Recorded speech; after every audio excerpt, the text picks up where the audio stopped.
Uh, okay, so the experience for me, where it Yeah, came yeah, from? yeah. Well, look, I found out in my uh, late teen years. So I was probably 17 when I wrote my first song.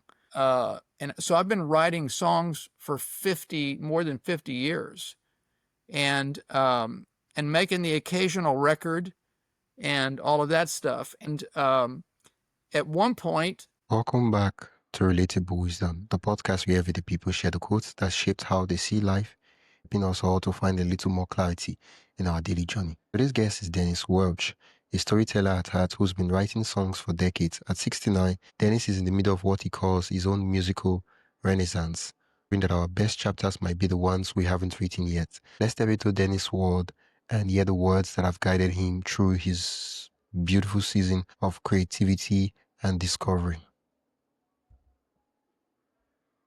Tell us your name and what you do, Dennis. yeah, my name is Dennis Welch, and I'm a published songwriter and recording artist here in the United States. Yeah, Wow. Thank you for accepting my invitation to be on the podcast, Dennis. you're welcome. I'm glad to be here. Yeah. Before I even ask you to share your favorite quote, I'm looking at your t-shirt, and for those that are listening on audio, I'm looking at this t-shirt now, and I'm saying no one ever loses at anything as long as you don't quit. Yeah, it's a great line, and you know where this line came from? So I graduated from the University of Houston, and Okay. our basketball team has been really good for several years in a row, and they got into the finals, the college basketball finals this year, and they were playing a team that was really much better than them. It was picked to win by everyone, and Houston did not lead in the game once until 20 seconds were left to go in the game. And they shot 2 foul shots, and they won by 1 or 2. And so the coach said afterwards, how do you describe this? And this was his exact quote. Nobody's ever lost, unless they give up. And I thought, I want that on a shirt. So my wife made this shirt. So Yeah. it fits our Yeah. discussion tonight, huh? Yeah. Thank you, Mrs. Welch. Yeah, right. She's in the other room. I'll tell her you said thanks. Yeah. Okay. It's I'm about to ask you to share your favorite quote, and this quote is more like a paraphrasing of the quote you're about to share. But what's the favorite quote you want to share with me today? So my direct quote to you was, never give up, because you never know what's around the next corner. And I'm convinced, Wisdom, that a lot of people have things that they dream about doing that they know they're here for, Yeah. and because it doesn't happen on their time frame, in their schedule, they stop. They assume that it's not going to happen, and maybe the timing doesn't matter. Maybe you just, especially if it's something you're supposed to be doing, you just keep going, and then at some point you figure out how to survive until something great happens, and then it happens. But I would hate to think that I quit 1 or 2 steps before I was able to succeed at it. Does that make Yeah. sense? Yeah. Yeah. Wow. I'm curious, right? Where is this quote coming from? Because the thing about favorite quotes is that we always have a lived experience that just speaks to that kind of reflects the quote and say, oh yeah, this is why this is my favorite quote. What would that be for you? Okay, so the experience for me, where it Yeah, came yeah, from? yeah. Well, look, I found out in my uh, late teen years. So I was probably 17 when I wrote my first song. And so I've been writing songs for more than 50 years, and making the occasional record and all of that stuff. And at one point, I did what I told you not to do. I was frustrated with the music business, and I decided that I just wasn't going to do this anymore, right? And so I put my guitar up, and I told my wife, I said, I'm not doing this anymore. I'm not a songwriter. I'm going to go, do something else. And so, but I think if you're wired to do something, Wisdom, I don't think you Yeah. get to say no to it. You with me? And so after all these years, so in 2000, I made an album, and I was okay with it, but I also thought, I'm not an arranger, musical arranger, and I'm not a producer really. And so I'm going to keep writing as if I'm going to go in the studio again, but I'm going to hope and pray that somebody shows up that knows how to do this better than me. Yeah. And so you know what happened? 18 years went by. Okay. I wrote as if I was going in the studio soon. And so I had this big catalog of material. And one day I came home from somewhere and I sat down on the couch with my wife and I said, I'm starting to worry because I'm in my mid 60s at that time, and I'm afraid I'm going to die. And all of this material is going to be in a drawer. Yeah. And nobody's ever going to know what it is, And so she said, well, I have an idea. She said, why don't you, that prayer list that you pray in the morning for an hour, you have all these other people on there that you pray for. Why don't you put something on there for yourself? Yeah. Well, that's a novel idea, right? And so, so I did, and I put something on there. And after 18 years, Wisdom, 3 months went by is all. And we were driving through Nashville, and and I have friends in the business who've done some amazing things. And this guy happened to be playing with a famous band, Little River Band. He was their producer and guitar player and all that stuff. And, he's a guy I would have never asked to do anything with because I know who he's working with. And we're sitting in a Mexican restaurant, a big cavernous restaurant, and he's sitting directly across from me, and his wife and children were down here talking to Susie, my wife. And he, out of the blue, Wisdom, he says, it was like such a shock. He goes, so, hey, Dennis, what are you working on? Because you're always working on something. Yeah. And I said, well, I've got this new song called Why Not Me that Susie thinks is the best thing I've ever written. And he goes, really? He goes, well, what are you going to do with it? And I said, what do you mean, what am I going to do with it? I'm going to put it in the drawer with all the other songs I've been writing for the last 18 years. And he goes, well, why don't you sing it to me? Okay. I said, here in the restaurant? And he goes, yeah, right now, just sing it to me a cappella. And so I just start singing, there's a mountain wide and high, it reaches halfway to the sky. And I start singing the song to him. And I only got through the first verse and the chorus. And he held his hand up and he was emotional. And he said, well, first of all, Susie is right as usual. That is a great song. And he said, and second of all, I'm supposed to help you with this. Did you know this? I said, no, I didn't know that. He goes, no, I am. He goes, let me produce this song for you. And he produced this song with me singing on it. And Wisdom, it was immediately the best recording I'd ever done by light years. Okay. And so, I hoped that he would do a second song, and he offered to do a second song. And then he came to me after the second song and said, I've been doing this a long time. I know when something great is happening. Let's make an album. And so we made an album called What Love Makes Us Do. And it was on the first Grammy ballot in 5 categories. Then he wasn't done yet. So then we did a second album that came out in 2023 called If I Live to Be 100. And it also made the first Grammy ballot in 5 categories. I'm an old man, Wisdom. I'm almost 70, man. And you know what? And here's what? This is happening now. So, and then in a few days, in the next couple of days, my next album with him called Strong is gonna hit all the streaming services. And it's strong. It's a really fine record. And it's called Strong, and it's strong. Strong is strong.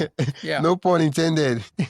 No pun intended. The album is called, exactly. Yeah. And so, so think about that for a second. Nothing for 18 years and a supposedly chance meeting which was not chance in my opinion, you know. Yeah. And my whole career takes an upturn at an age when I should be stopping. Yeah. You know what I mean? Yeah. And let me say one other thing. So the only thing that could have stopped it is Okay. if in those 18 years when nothing was going on, if I had stopped writing, if I had said, you know what, this is not happening fast enough for me. Why am I in a room somewhere parsing a sentence or working on a melody? Why am I doing that? I never thought that. When things moved Yeah. me, I kept writing. And then when the opportunity knocked, I had plenty of material to be able to service it. And just think what a terrible thing it would have been if he had come to me and said, hey, let's make a record. And I had said, well, I don't have enough songs to make a record. Yeah. That would have been terrible, wouldn't it? Yeah. One of the So, things, one of the ideas that I like to entertain and I really love is the fact that whatever you're doing, whatever craft you're doing, whether it's music, whether it's comedy, whatever the case might be, if you find a way, right, to find uh satisfaction from doing the craft, you keep yes, doing the craft, irrespective of what happens, whether you go viral or don't go viral, whether you of course, those things are amazing. It's good to share our work with the world. It's important. But what keeps us going is find that, oh, I wrote a song today. I love that song. It was really beautiful. I can't wait to see the next song I write. right. Yes. And look, there's a statistic out there. I worked for the Gallup organization for 13 years, and Okay. they studied everything, right? And one of their statistics is they had lots of interesting statistics, but one of them is, first of all, only one person in 5, so only 20% of us, Wisdom, by our own admission, get to do what we do best every day. It's a self-reported Wow. question. Let's take a quick pause. If you're enjoying this conversation and want more thought-provoking ideas straight to your inbox, join the Relatable Wisdom email list. It's free, quick, and filled with bite-sized insights, inspiring quotes, and behind-the-scenes reflections from our guests.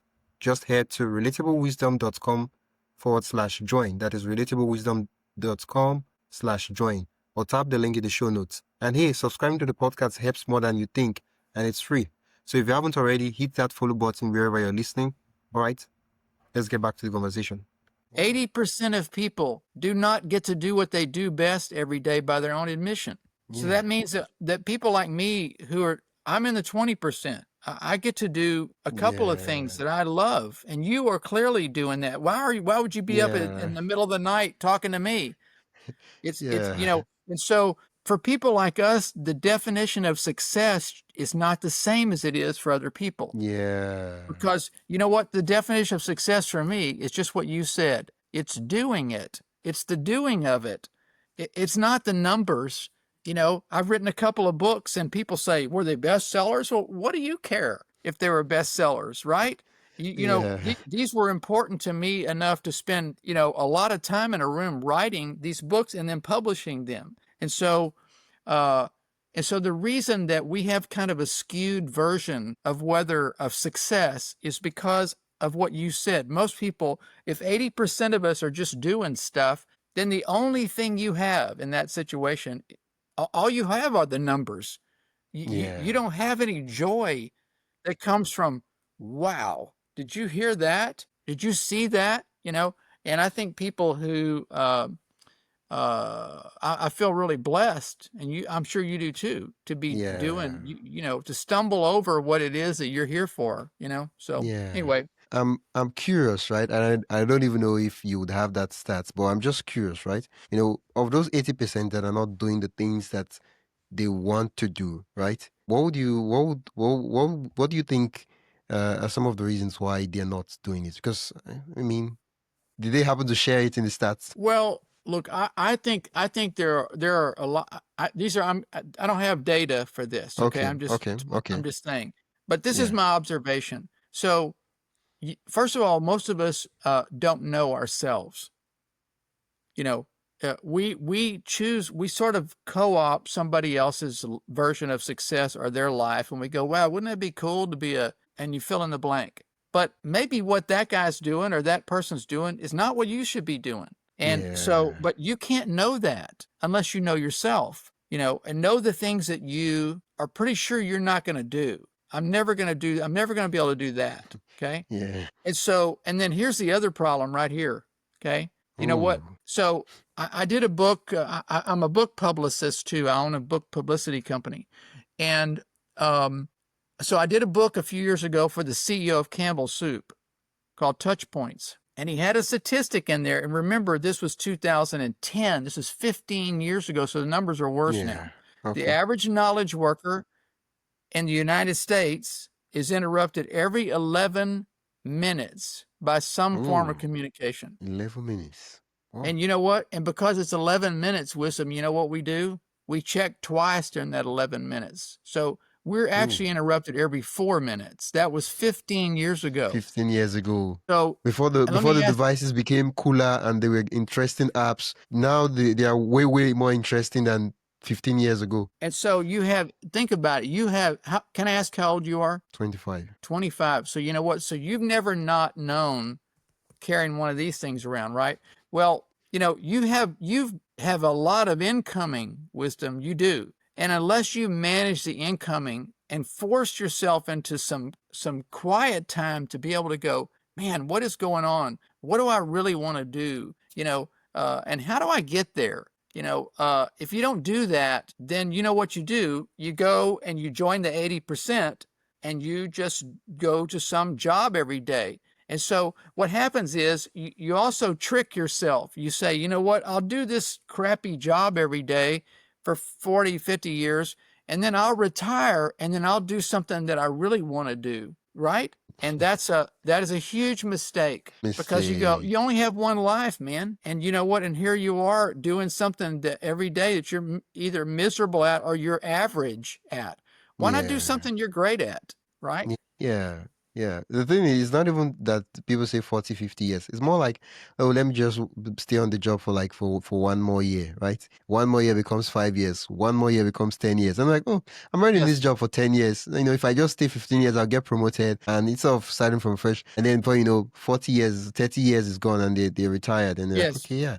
Okay, and so time goes by like that, Wisdom. It goes by. And the older you get, I have a theory about that. When you're 1 year old, and your mother says, you're going to have to wait a year, Wisdom, for that. You know what? That's double your life, man. It's like, are you kidding? A year? But whenever you get 69 and somebody says it's a year away, it's 1/69th of your life, okay? And so it's going by like that. And all of a sudden, like you said, you've spent 40 years doing something. You go, wow, where did that time go? And so let me give you one other hopeful statistic, okay? So I was standing outside of a meeting room one day, and he's the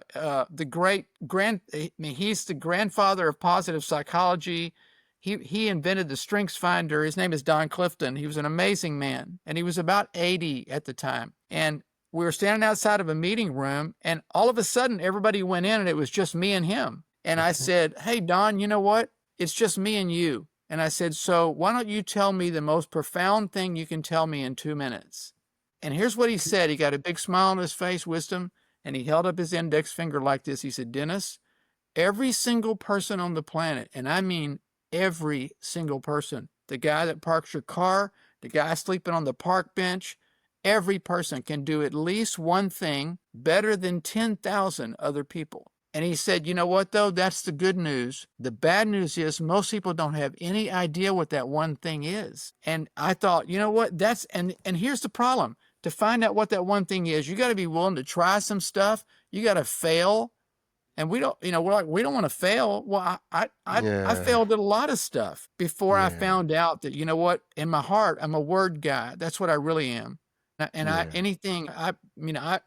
an avid reader. I love music, and so I know myself now. I don't know if I knew myself when I was 25 like you, but I didn't have the noise that your generation has now. And so I don't know, you got to on purpose decide, I'm not going to live a so-so life. I'm going to live this amazing existence that's the existence I was meant to have. Yeah. Right. And if you do that, then I think that God shows you. He says, hey, Wisdom, good on you, bro.